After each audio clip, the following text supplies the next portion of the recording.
Hello students. आज के video में हम पढ़ेंगे what happens to an acid और a base in water solution and dilution of acid and bases. तो जब हम एसिड और बेस पानी में डालते हैं तो क्या होता है? When acids are mixed with water it produces H plus ions. जब एसिड कोई भी एसिड जब हम पानी में मिक्स करते हैं तो H प्लस आयॉन को रिलीज करते हैं, मतलब हाइड्रोजन आयॉन को रिलीज करते हैं।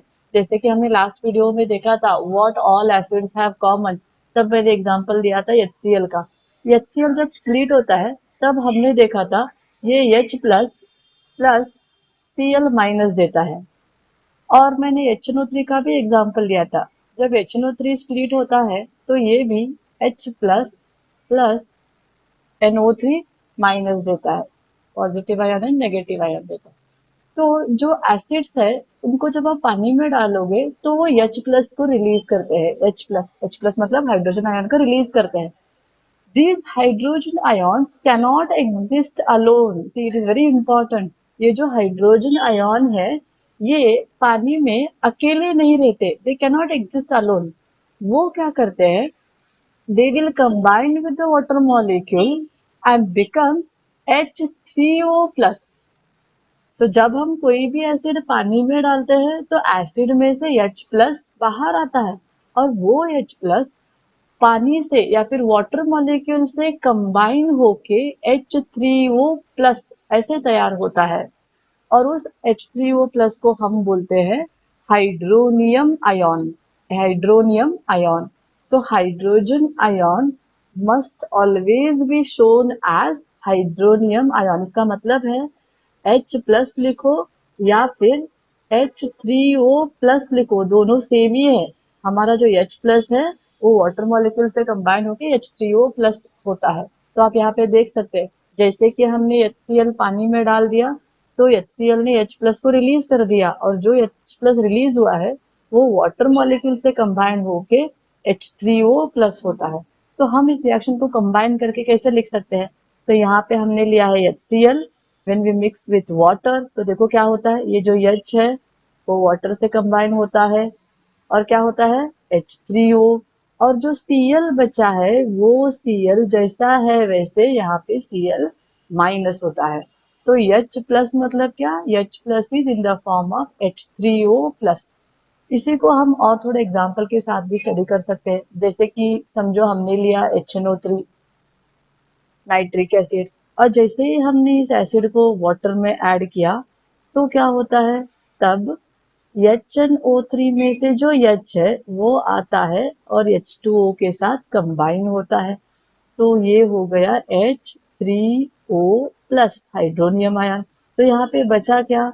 बचा है वो NO3 माइनस नेगेटिव आयन। तो NO3 माइनस को हम यहाँ पे साइड में लिख सकते हैं। तो ऐसे एसिड्स पानी में बिहेव करते हैं। मतलब कोई भी एसिड अगर आप पानी में डाल दोगे तो एसिड में से H प्लस बाहर आके वाटर के साथ कंबाइन होके हाइड्रोनियम आयन तैयार होता है। ये कब होता है? Only in presence of water. Remember this, only in presence of water acid will split to give H plus ion। तो बेस के साथ कैसे होता है? Bases generate OH minus ion when they are added in water। तो base अगर हम कोई भी बेस, जैसे कि मैंने यहाँ पे लिया है NaOH, NaOH पानी के प्रेजेंस में अगर है तो वो क्या होता है? Na plus OH minus. और एक एग्जांपल हम ले सकते हैं KOH, अगर पानी में हमने डाल दिया तो ये क्या हो जाएगा? K plus OH minus. ऐसे भी होता है। सो बेसिस पानी में हम जब भी डालेंगे तो वो OH माइनस को स्प्लिट करते हैं। और एसिड्स जब पानी में डालते हैं तो H प्लस को देते हैं, लेकिन वो H प्लस अकेला नहीं रहता, वो H2O से कंबाइन होके H3O प्लस देता है। सो ये हो गया हमारे बेसिस के बारे में। Bases which are soluble in water उनको हम बोलते हैं अल्कलीज और अल्कलाइन सॉल्यूशन या फिर बेसिक सॉल्यूशन। जो भी बेस वाटर में सॉल्युबल हो रहे हैं, डिजोल्व हो रहे हैं, उनको हम बोलेंगे अल्कलीज और अल्कलाइन सॉल्यूशन। ये जो पहले मैंने बोला एसिड्स के बारे में, उसके ऊपर एक एक्टिविटी है। वो एक्टिविटी हम पढ़ेंगे नेक्स्ट पेज पे। मतलब हम देखेंगे कि वाटर के प्रेजेंस में उतना ही एसिड H प्लस देखता है क्या, तो उसको हम पढ़ेंगे नेक्स्ट पेज पे। तो अभी हम यहाँ पे एक एक्टिविटी करेंगे। जैसे कि आप इस एक्टिविटी में डायग्राम में देख सकते हैं कि यहाँ पे हमने एक टेस्ट ट्यूब लिया है। इस टेस्ट ट्यूब को रबर कॉर्क से क्लोज कर दिया है और रबर कॉर्क में यहाँ पे एक डिलीवरी ट्यूब है। और यहाँ पे इस टेस्ट ट्यूब में आप देख सकते हैं एक सॉल्यूशन है। वो कौन सा सॉल्यूशन है? उसमें मैंने लिया है sodium chloride salt and sulphuric acid. मैंने sodium chloride and sulphuric acid को लिया है। तो ये कैसे करते हैं एक्टिविटी? पहले हम क्या करेंगे, एक ड्राई टेस्ट ट्यूब लेंगे। First we should take dry test tube. Dry test tube मतलब उसमें थोड़ा भी पानी नहीं चाहिए। हम देखने वाले हैं कि पानी जरूरी है क्या। अगर पानी है तो ही एसिड H प्लस देते हैं क्या, ये चेक करने वाले हैं। इसीलिए हम ड्राई टेस्ट ट्यूब ले रहे हैं। और आफ्टर ड्राई टेस्ट ट्यूब हम उसमें डालेंगे क्रिस्टल, सोडियम क्लोराइड के क्रिस्टल्स, सोडियम क्लोराइड सॉल्ट। और फिर उस टेस्ट ट्यूब में थर्ड नंबर हम डालेंगे एसिड, जो कि है हमारा सल्फ्यूरिक एसिड। सल्फ्यूरिक एसिड, और ये जो सल्फ्यूरिक एसिड है ये कॉन्सेंट्रेटेड है। तो ये हम कॉन्सेंट्रेटेड सल्फ्यूरिक एसिड इसमें ऐड करेंगे। जैसे ही ये दोनों केमिकल ऐड करते हैं तो इन दोनों के साथ रिएक्शन हो जाएगी। तो हमारी कौन सी रिएक्शन होती है? रिएक्शन ऐसे हो जाएगी।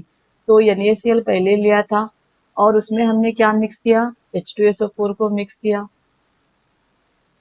तो हमें मिलेगा यहाँ पे जो Na है वो जाके किससे कंबाइन होगा? SO4 से कंबाइन होगा। तो मुझे सॉल्ट मिलेगा कौन सा यहाँ पे? Na2SO4, sodium sulphate. और इसके साथ फिर बच गया का, यहाँ का Cl बच गया और यहाँ पे H बच गया। ये दोनों अगर कंबाइन हो गए तो मुझे मिलेगा HCl, हाइड्रोक्लोरिक एसिड। तो यहाँ पे मुझे बैलेंस करना पड़ेगा। जैसे कि हमने फर्स्ट चैप्टर में पढ़ा था, मैं यहाँ पे 2 लिखती हूँ और यहाँ पे भी 2 लिखती हूँ। तो जब ये रिएक्शन हो रहा है तब जो प्रोडक्ट साइड में जो HCl है वो गैस फॉर्म में है। तो ये अपसाइड एरो इंडिकेट करता है गैसेस। तो ये जो एरो है ये गैस इंडिकेट कर रहा है, मतलब जो HCl तैयार हो रहा है वो कौन से फॉर्म में है? गैसीय स्टेट में है। तो जैसे ही इस टेस्ट ट्यूब पे यहाँ पे रिएक्शन होती है तो HCl का गैस तैयार होता है और ये HCl गैस के मॉलिक्यूल्स इस डिलीवरी टेस्ट ट्यूब में से बाहर आते हैं। तो ये एज एसिड यहाँ से बाहर आ रहा है। अब हम क्या करेंगे, मैं पहले एक ड्राई लिटमस पेपर लेती हूँ। Dry blue litmus paper. Now you know what is litmus paper. ये भी हमने लास्ट वीडियो में देखा है। Litmus paper is the one which will help us to identify the substances acid और बेस। ये हेल्प करता है हमें कि सब्सटेंस जो भी दिया हुआ सब्सटेंस है वो एसिड है या बेस है। कैसे हेल्प करता है? By changing its colour. तो वही हम यहाँ पे यूज करने वाले हैं। तो ड्राई ब्लू लिटमस पेपर को मैंने ले लिया, लेकिन मैंने यहाँ पे लिटमस पेपर को ड्राई लिया है। ड्राई मतलब यहाँ पे पानी बिल्कुल नहीं है। तो जब हम यहाँ पे ड्राई लिटमस पेपर को पहले लेते हैं और जैसे ही HCl गैस आके इससे कनेक्ट होता है तो हमें कुछ भी चेंजेस नहीं दिखते। ड्राई ब्लू लिटमस पेपर वैसे ही रहता है ब्लू कलर में, उसका कलर बिल्कुल चेंज नहीं होता। मतलब इसका मतलब क्या है? जो गैस तैयार हो रहा है HCl, वो उसका इफेक्ट ही नहीं दिखा रहा है। क्यों नहीं दिखा रहा है? क्योंकि लिटमस पेपर में पानी ही नहीं है। अब क्या करेंगे सेकेंड केस में, हम मॉइस्ट ब्लू लिटमस पेपर लेंगे। मॉइस्ट बोलो नहीं तो आप वेट भी बोल सकते हैं। वेट ब्लू लिटमस पेपर लेंगे। जब हम वेट लिटमस पेपर को लेते हैं ब्लू कलर के, और तब हम जब यहाँ पे आके इस HCl गैस से कांटेक्ट में लेके आते हैं तब हमारा ये ब्लू लिटमस क्या होता है? ये रेड में कन्वर्ट होता है। रेड में कन्वर्ट हो रहा है, मतलब यहाँ पे हमारा एसिड है ये दिखा रहा है। जब ब्लू लिटमस पेपर रेड होता है इसका मतलब क्या है? जिससे सब्सटेंस से हमने इसको कांटेक्ट में लेके आए वो सब्सटेंस हमारा एसिड है। तो यहाँ पे क्लियर हो गया कि जो गैस इस डिलीवरी टेस्ट ट्यूब में से आ रहा है वो कौन सा गैस है? वो एसिड है, वो HCl है। लेकिन यहाँ पे जब हमने वेट पेपर लिया तभी हमें ऑब्जर्वेशन दिखाई दिया कि वो एसिड है। क्यों ऐसे होता है? क्योंकि एसिड, जैसे कि हमने देखा, एसिड जब वाटर में ऐड करते हैं तब वो H प्लस को रिलीज कर देता है। और यही यहाँ पे प्रूव हो रहा है। जब मैंने ब्लू लिटमस पेपर को वेट करके लिया तभी इसका कलर चेंज हो गया। तो जब एसिड आके वाटर से कांटेक्ट हुआ तब क्या हुआ, हमारी रिएक्शन HCl जैसे ही वाटर से कांटेक्ट में आ गई तब ये हो गया H3O plus and Cl minus. और जैसे ही H3O प्लस तैयार हो गया हमारा ब्लू लिटमस पेपर रेड में कन्वर्ट हो गया। तो this is the activity to check that always acid when comes in contact with water they liberate H plus ion। और वो H plus ion अकेला नहीं रहता, it will always combine with water to form hydronium ion। तो ये थी हमारी activity. तो अभी हमें सब पता है, अभी हमें पता है acid generate H plus ion, all basis generate OH minus ion. मतलब H प्लस मतलब एसिड का इफेक्ट और OH मतलब बेस का इफेक्ट। इसीलिए जब हम एसिड और बेस को कंबाइन करते हैं, जब हम एसिड और बेस को कंबाइन करते हैं तो दोनों एक दूसरे का इफेक्ट को कैंसिल कर देते हैं। और इसीलिए हम इस रिएक्शन को क्या बोलते हैं, न्यूट्रलाइजेशन रिएक्शन। ये भी हमने लास्ट वीडियो में देखा था, व्हाट इज न्यूट्रलाइजेशन रिएक्शन। तो मैंने बोला था न्यूट्रल मतलब एक दूसरे का इफेक्ट को कैंसिल करना। और यहाँ पे हम देख रहे हैं एसिड में H प्लस रहता है, बेस में OH माइनस रहता है। अगर दोनों एक दूसरे के साथ रिएक्ट हो गए तो एक दूसरे का इफेक्ट कैंसिल हो जाता है और इसीलिए हम इस रिएक्शन को बोलते हैं न्यूट्रलाइजेशन रिएक्शन। तो हम इसको ऐसे कंक्लूड कर सकते हैं, जब कोई भी एसिड बेस के साथ रिएक्ट होता है तो ये देता है सॉल्ट एंड वाटर। तो यही है हमारी न्यूट्रलाइजेशन रिएक्शन। इसी रिएक्शन को जनरल फॉर्म में ऐसे भी लिखते हैं, HX मतलब एसिड डिनोट करता है, MOH मतलब बेस को डिनोट करता है। तो हमारा सॉल्ट क्या हो गया, MX, और बचा क्या फिर H2O दैट इज वाटर। तो ये हमारा H यहाँ से और ये हमारा OH यहाँ से, अगर दोनों कंबाइन होते तो क्या होता है HOH, और या फिर हम इसको H2O वाटर भी लिख सकते हैं। और बच गया क्या फिर, यहाँ का M और वहाँ का X। अगर दोनों कंबाइन, ये M और ये X अगर कंबाइन होता है तो हो गया MX and this is our salt. तो वाटर फॉर्मेशन हम ऐसे सेपरेटली भी दिखा सकते हैं। आई होप आपको ये टॉपिक समझ में आया है। तो अभी नेक्स्ट पेज पे हम देखेंगे how to dilute acid and base. Acid और बेस को डाइल्यूट कैसे करना है, उसका डाइल्यूशन प्रोसेस देखेंगे नेक्स्ट पेज पे। तो अब हम देखेंगे डाइल्यूशन ऑफ एसिड और बेस। जो भी हम रिएक्शंस करते हैं केमिस्ट्री में, लैब में जो भी रिएक्शंस करते हैं, मैक्सिमम हम उसमें dilute acid and dilute base he use करते हैं। डाइल्यूट मतलब जिसमें पानी हो। तो अभी कोई भी अगर कॉन्सेंट्रेटेड एसिड या फिर कॉन्सेंट्रेटेड बेस आपको दिया है तो उसको डाइल्यूट कैसा करना है, तो उसके लिए प्रोसीजर हम देखेंगे। तो हमें क्या करना है, पहले हमें एक बीकर लेना है और उसमें वाटर लेना है। तो मैंने यहाँ पे आप डायग्राम में देख सकते हैं, एक बीकर लिया है मैंने और जिसमें वाटर लिया है। और वाटर लेके उसमें हम कॉन्सेंट्रेटेड एसिड को slowly from the side of the beaker slowly उसको ड्रॉप बाय ड्रॉप ऐड करना है और ग्लास रॉड से कंटिन्यूस उसको स्टर करते रहना है, मिक्स करते रहना है। तो acid must be always added slowly to the water with constant stirring। तो वही हम यहाँ पे डायग्राम में दिखा रहे। क्यों ऐसे करना है, स्लोली एसिड को वाटर में क्यों डालना है, क्योंकि mixing of acid and water is exothermic reaction and it is highly exothermic reaction. Exothermic reaction मतलब क्या, जो कि हमने पहले चैप्टर के वीडियो में देखा है। एक्सोथर्मिक रिएक्शन मतलब क्या, the reaction where, so we can write it here, exothermic, where heat is released, heat is released मतलब हीट बाहर आती है, हीट लिबरेट होती है। तो ये जो डाइल्यूशन प्रोसेस है वो हाईली एक्सोथर्मिक है, मतलब बहुत सारी हीट रिलीज होती है। तो इसीलिए हमें यहाँ पे हमारा जो एसिड है वो ड्रॉप ड्रॉप में ऐड करना है, स्लोली ऐड करना है। अगर आप एकदम से पूरा एसिड ऐड कर दोगे तो पहले ही ये रिएक्शन एक्सोथर्मिक है तो एकदम से ज्यादा हीट लिबरेट हो जाएगी और वहां पे वो सॉल्यूशन, तो ये सॉल्यूशन बाहर आ सकता है, मतलब ये बीकर पूरा ब्रेक होके एक्सप्लोजन हो सकता है। इसीलिए हमें ये acid slowly drop by drop add करना है। और कभी भी याद रखो, हमें वाटर में एसिड को ऐड करना है। एसिड में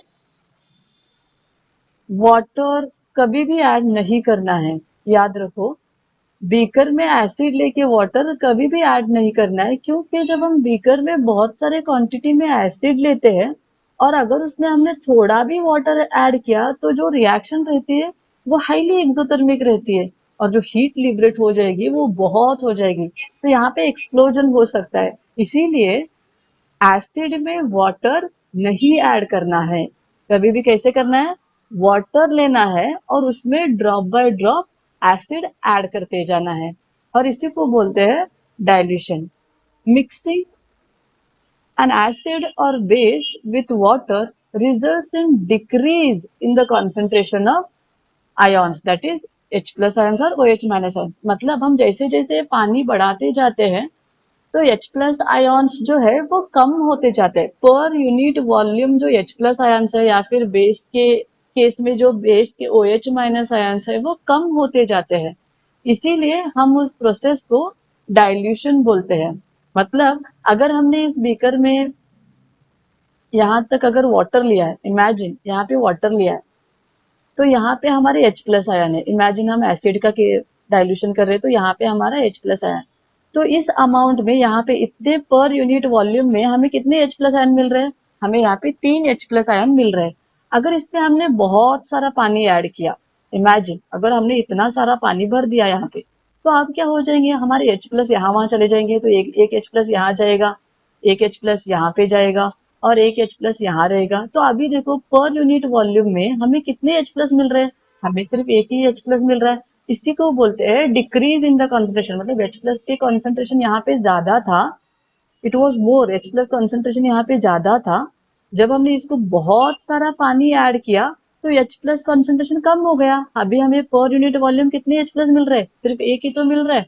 तो इसीलिए जब हम कोई भी सॉल्यूशन, एसिड और बेस या फिर कोई भी सॉल्यूशन को जब हम डाइल्यूट करते हैं, पानी डालते हैं, तो पर यूनिट वॉल्यूम में उसके आयन्स कम दिखते हैं, इसीलिए उसका कॉन्सेंट्रेशन डिक्रीज होता है। And this process is called as dilution. आगे के टॉपिक हम पढ़ेंगे नेक्स्ट वीडियो में। Thank you.